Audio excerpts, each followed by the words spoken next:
Shalom, shalom, shalom, shalom. Soyez salués dans le nom du précieux de Jésus-Christ de Nazareth. Je suis l'apôtre Justin Boucher, du centre apostolique de concession et d'exploitation, l'église locale de la cité de Glace, située dans le Ghana, à quelques mètres de notre auberge. Et ici, par la grâce de Dieu, nous voulons nous entretenir sur les thèmes de récit, qui n'est autre que les mystères du sacerdoce. Et aujourd'hui, par la grâce de Dieu, nous voulons encore une fois de plus éclairer beaucoup de choses. Nous voulons nous édifier par la grâce de Dieu, nous voulons nous entretenir. Vous savez, le sacerdoce ici a une connotation très forte.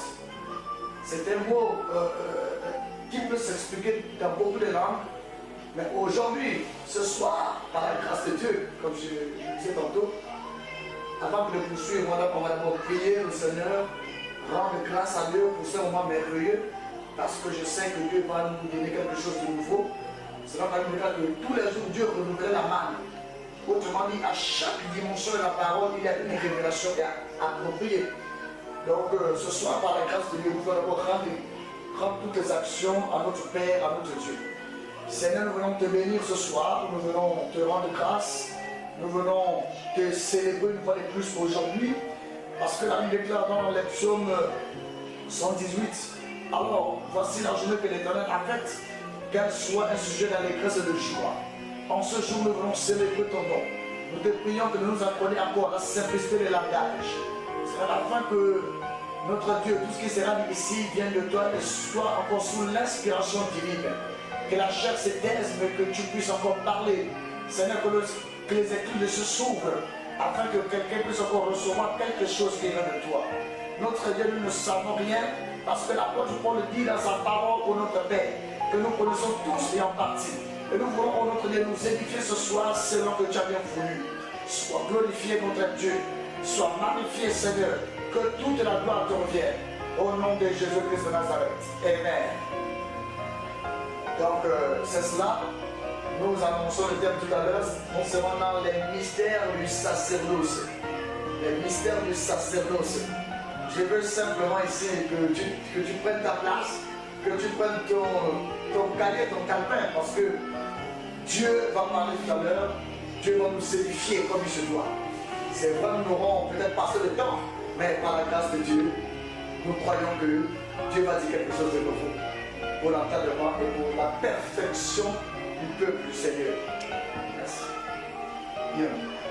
Homme de Dieu, nous constatons que le thème est composé de deux expressions, à savoir mystère et sacerdoce.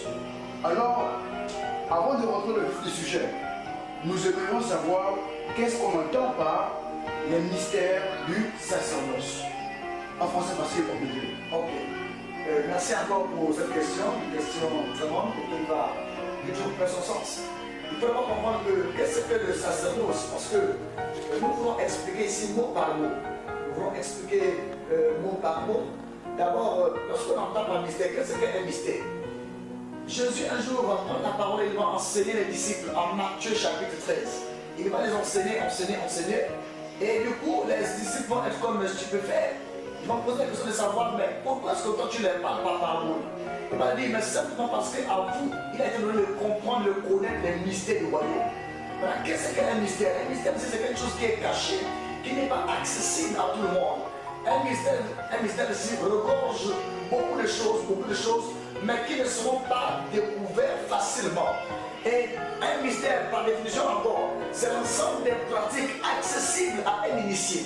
Donc cette affaire-ci, il faut comprendre que lorsque Jésus parle des mystères, ce n'était pas pour amener aux gens de comprendre une certaine facilité, mais il fallait pousser la réflexion, il fallait pousser les études, il fallait pousser et sonder les écritures, afin de déceler tout ce qui était caché derrière.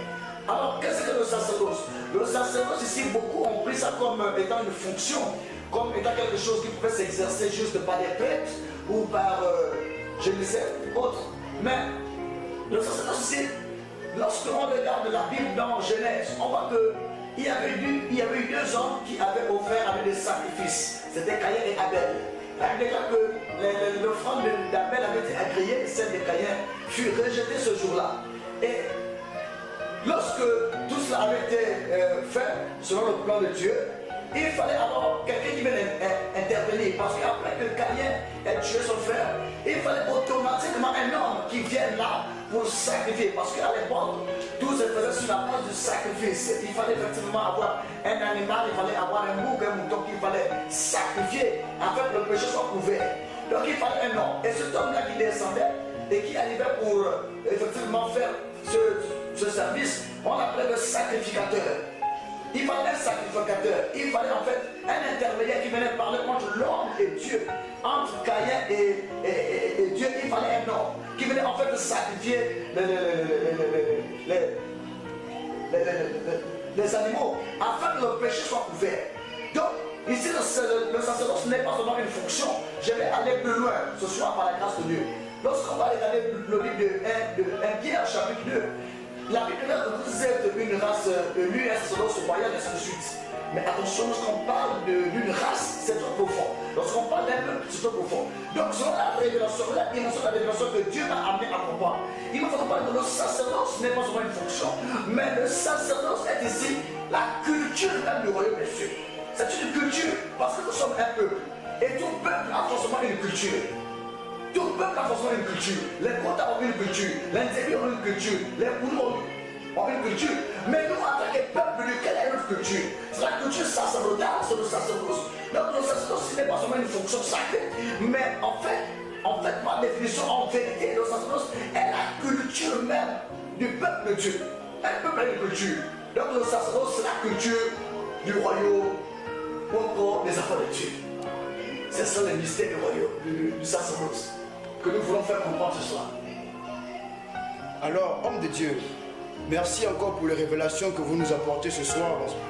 Mais lorsqu'on parle de mystère, cela implique forcément qu'il y a quelque chose caché là derrière. Alors nous aimerions savoir quels sont ces mystères qui sont cachés derrière le sacerdoce en question dont vous faites mention ce matin. D'accord. Ok, merci beaucoup. Je disais tout à l'heure que le sacerdoce ici, c'est la culture. C'est la culture du royaume de Dieu. C'est quelque chose qui a été importé du ciel pour venir régner sur la terre. C'est-à-dire que nous, en tant que fils de Dieu, en tant qu'enfants de Dieu, nous devons vivre. C'est un peuple, nous sommes un peuple. Et un peuple est régi par des lois, par des principes. Et le sacerdoce, c'est la culture, comme je disais tantôt, du peuple de Dieu.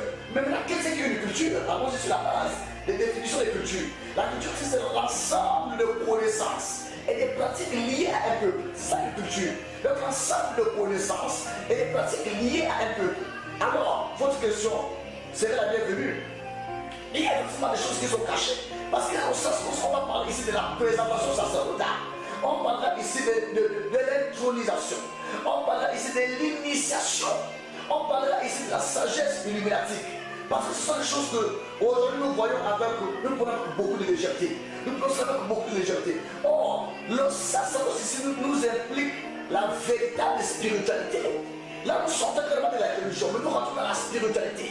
Parce que la religion ici, par définition, selon Actes chapitre 17, le verset 22, lorsque l'apôtre Paul va parler, il dira au peuple athénien, il dit, mais je vous trouve extrêmement religieux. Donc la religion ici, c'est une sorte de religion. Hein? La religion, c'est servir un Dieu sans le connaître. La religion, c'est servir Dieu sans le connaître. Or, la spiritualité, elle nous fait asseoir le règne de Christ. La spiritualité nous révèle des choses. La spiritualité ici nous parle de l'interdit. Voyez-vous, or, la religion, on va nous parler seulement du péché, mais attention, parce que Jésus n'est pas venu bâtir une religion, mais Jésus est venu implanter l'église. Mais quelle est cette église? C'est l'église, c'est ce corps spirituel qui doit en fait manifester et faire vivre aux êtres humains sur la terre et le royaume. Donc, le royaume descend, on le prend, on l'importe sur la terre. C'est alors qu'on parlerait du sacerdoce et des mystères, comme je disais tantôt. Il y a beaucoup de choses qui sont cachées, c'est l'initiation, c'est la présence sacerdotale, c'est beaucoup d'autres choses, Ok, merci encore, homme de Dieu. Dans l'Ancien Testament, les fonctions sacerdotales étaient généralement attribuées à une race c'est-à-dire celle d'Aaron. Mais nous aimerions savoir aujourd'hui si tous les chrétiens peuvent-ils être élevés à la dignité de sacrificateur. Je dirais oui. Oui, simplement parce que l'Apocalypse va nous répondre. Le Christ lui-même, il va nous dire, il dit que j'ai fait de vous un royaume des sacrificateurs. Nous sommes tous appelés à la sacrificature. Quiconque le nouveau chrétien, ancien chrétien, pas comme qui pourrait le dire, nous sommes tous appelés à la sacrificature. Voilà, nous sommes tous des sacrificateurs. Ok. Voilà. Bien. Merci encore d'éclairer l'auguste assemblée, les auditeurs qui se posaient des questions. Parce que lorsque j'ai essayé de mener des investigations sur le terrain concernant cette thématique, beaucoup de personnes n'avaient pas la connaissance ou même encore l'information exacte. Merci encore pour tous ces mystères que vous ne cessez de nous dévoiler aujourd'hui. Les fonctions sacerdotales consistaient à offrir des sacrifices, à intercéder pour le peuple. Aujourd'hui, ces fonctions ont-elles changé ou ont-elles évolué? Bon, je ne dirais pas que ces fonctions, si on peut dire qu'elles ont changé, je dirais peut-être pas. Non, elles n'ont pas changé, mais sauf que la Bible déclare que il dit les choses qui sont passées dans la première alliance étaient nombre de choses à venir. Quand Christ vient, la Bible déclare dans Luc, il dit je suis venu non pas pour abolir, mais je viens accomplir la loi et les prophètes. Or, nous savons tous que lorsqu'on parle de la loi et les prophètes, nous rentrons dans une nouvelle dispensation qui est celle de la grâce en fait. Et dans la grâce, on voit Jésus qui se présente comme étant le souverain sacrificateur. Lui-même s'est donné en sacrifice. Voilà, donc ça veut dire quoi? Que les bœufs, les moutons, les pigeons, les pintades qu'on sacrifiait hier sur la première alliance, mais ces choses-là ont été données. En fait, Jésus-Christ a rassemblé tous ces éléments et il s'est livré lui-même en sacrifice. Donc je ne dirais pas que cela a changé. Ça n'a pas changé. En fait, spirituellement, ça n'a pas changé. Ça a le même impact. Ça a le même effet en fait. Ça a le même effet. Ça a le même effet. Mais sauf que Jésus, quand il vient, il se présente étant un homme charnel, il descend dans la chair, il s'est revêtu d'un corps. Raison pour laquelle il dit Seigneur, mais tu n'as pas voulu ni holocauste du sacrifice, mais tu m'as donné un corps semblable à celui des noms. Il est semblable. Donc en fait, ce n'était pas un corps ordinaire, mais c'était un corps extraordinaire, un corps surnaturel. Voilà pourquoi il dit semblable à celui de l'homme. Un corps semblable à celui de l'homme. C'est un corps d'homme, mais un corps semblable, à peu près comme celui de l'homme. Donc quand Jésus vient, il vient incarner toutes ces prérogatives qui existaient hier et il met cela en exergue. C'est alors qu'il se proclame comme étant le souverain sacrificateur afin de se mettre en sacrifice pour l'humanité tout entière. Okay. Merci encore, homme de Dieu. Homme de Dieu, peut-on dire qu'aujourd'hui, ce sacerdoce est-il négligé? Vous savez, la Bible est claire là-dessus. La Bible déclare que la Bible est claire en disant que dans Osée 4:6, il dit mon peuple ne tue pas seulement le prince. Ce qui va tuer et ce que tue l'église aujourd'hui, ce qui réduit l'impact de l'église, c'est le manque de connaissance. Ce qui réduit l'impact de l'église, la puissance même, c'est le manque de connaissance. Lorsque nous avons regardé dans 2 Corinthiens chapitre 4, le verset 21, la Bible déclare que il dit ne nous regardez pas seulement comme étant des serviteurs de Christ, mais ou encore et aussi comme étant des dispensateurs. Des dispensateurs. Donc, ça veut dire quoi? Qu'un serviteur et un dispensateur sont deux choses différentes. Un dispensateur, il désire quelque chose, il désire une information qu'il livre. Autrement dit, il désire une révélation, c'est une révélation qu'il donne. Donc aujourd'hui, en fait, pour moi, on m'a pas dit que ce sacerdoce est négligé aujourd'hui. Parce qu'on s'est plus focalisé sur les béats. On se focalise plus sur des choses élémentaires. Or, lorsqu'on va prendre le livre en Hébreu chapitre 7, il dit vous depuis longtemps qu'il devait être des maîtres. Vous en êtes encore au lait. Vous êtes encore des enfants parce que vous êtes encore la nourriture facile en fait. Vous êtes encore aux petites choses. Il dit plus longtemps qu'il devait être des maîtres. Oh, mais qu'est-ce qu'un maître? Un maître n'est pas n'importe qui. Un maître détient une connaissance. Un maître dispense quelque chose. Un maître détient un enseignement qui livre aux gens. Mais la Bible dit que vous depuis longtemps qu'il devait être des maîtres. Mais vous en êtes encore au lait. Donc ici, le sacerdoce aujourd'hui, il est négligé. Il est fortement négligé. Il est fortement négligé. Aujourd'hui, on est plus dans le béaba. Ça, c'est le béaba. Parfois que nous enseignons avec personne. Oh, les fils doivent manger des choses solides. Les enfants doivent manger des choses solides. les enfants de Dieu doivent manger des choses solides. Pour la petite histoire, allons regarder selon Matthieu chapitre 17, on dit que Jésus, il prend Matthieu, Jacques et Jean, les amène à la colline de la transfiguration. Là-bas, il va être transfiguré. Mais ce jour-là, si Matthieu était là, Matthieu aurait pensé que c'était un fantôme. Matthieu aurait pensé que c'était autre chose. On se remet dans une autre dimension. Donc il y a eu des péchés un Christ à une dimension supérieure. Raison pour laquelle, lorsqu'on va regarder la Bible dans Romains chapitre 8, le verset 19, il est écrit que alors la création tout entière attend avec un arbre des îles la révélation des fils de Dieu. Donc la création tout entière, même les arbres, les poissons, les animaux attendent cela, la révélation des fils de Dieu. Parce que n'oubliez pas, tout ce qui respire développe le Seigneur. Homme de Dieu, en vous entendre, vous nous laissez entendre que aujourd'hui ce sacerdoce est négligé. Mais alors comment faire pour remédier à cela? Ok, très bien. Comment faire pour remédier à cela? Vous savez, à chaque étape de la vie, ou à chaque ère, Dieu suscite un point. Oui. À chaque ère, Dieu suscite un point. Et le point ici, c'est le porteur du message. Vous savez, hier encore dans la première alliance, on parlait de beaucoup de choses. On voyait juste les prophètes comme étant ces hommes-là qui pouvaient annoncer des messages, la parole de Dieu. Mais allons-y comprendre, quand Jésus vient établir l'église, il dit premièrement dans l'église, je vais établir les apôtres, les prophètes, ainsi de suite. Or, qu'est-ce que le mot apôtre veut dire? Le mot apôtre veut dire, en fait, il est pris du mot hébreu qui veut dire Sheila. Sheila ici qui veut simplement dire un envoyé, un mandaté, un messager en fait. Ce qui fait qu'à chaque dispensation ou à chaque ère, Dieu suscite un point et qui apporte une certaine réforme. Donc comment faire pour remédier? C'est accepter simplement le message de l'heure, accepter la pensée de l'heure, accepter la pensée du moment que Dieu a donné certainement à un homme, à un bien-aimé, à un serviteur quelconque, mais que Dieu donne quelque chose afin de communiquer à son peuple. C'est cela qu'il faut remédier à cela, afin que les cœurs se tournent, afin de ramener les cœurs des pères, les cœurs des fils vers le Père. Homme de Dieu, vous entendre, vous nous parlez d'accepter le message de l'heure. Mais certainement, il y a des personnes qui se demandent ou bien qui s'interrogent que quel est ce message de l'heure? Parce que tout le temps, on entend des messages ici et là. Est-ce que ces messages ne sont-ils pas de l'heure? C'est un peu des interrogations ainsi qui peuvent tarauder les esprits de chacun.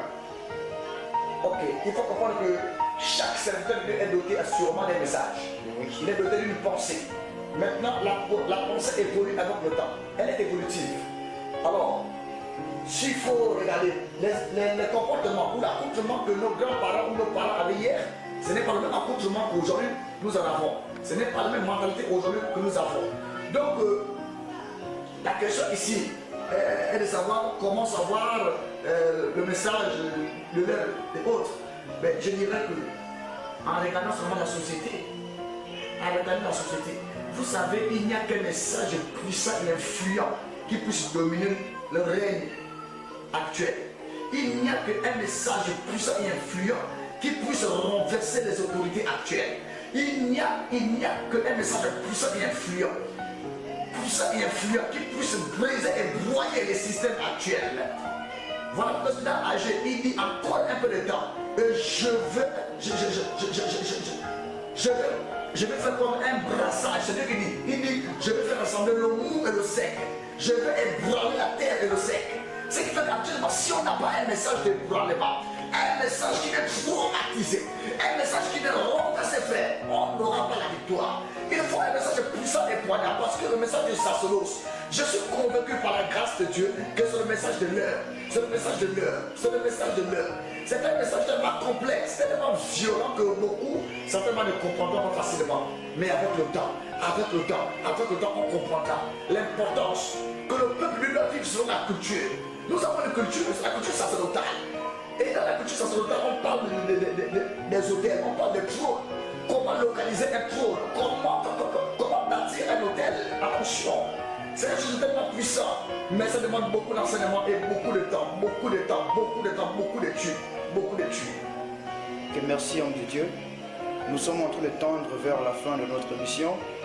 Nous aimerions savoir si vous avez encore d'autres choses à dire au peuple. Certainement, il y a des points qui n'ont pas été abordés. certainement il y a des sujets qu'on n'a pas pu toucher. Alors, nous vous laissons l'occasion de vous exprimer. D'accord. Juste donner, si vous souhaitez aux frères et sœurs dans le Seigneur, que la vie en Christ n'est pas une facilité. Surtout le ministère n'est pas une facilité. Le ministère n'est pas une facilité. Il y a beaucoup de choses, beaucoup de paramètres qui rentrent en scène.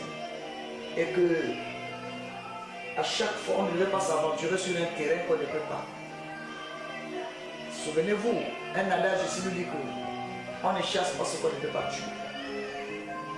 Donc avant de s'aventurer dans le ministère, je parle ici aux serviteurs de Dieu, sinon aux serviteurs qui viennent après nous, à la nouvelle génération, aux générations qui viendront après.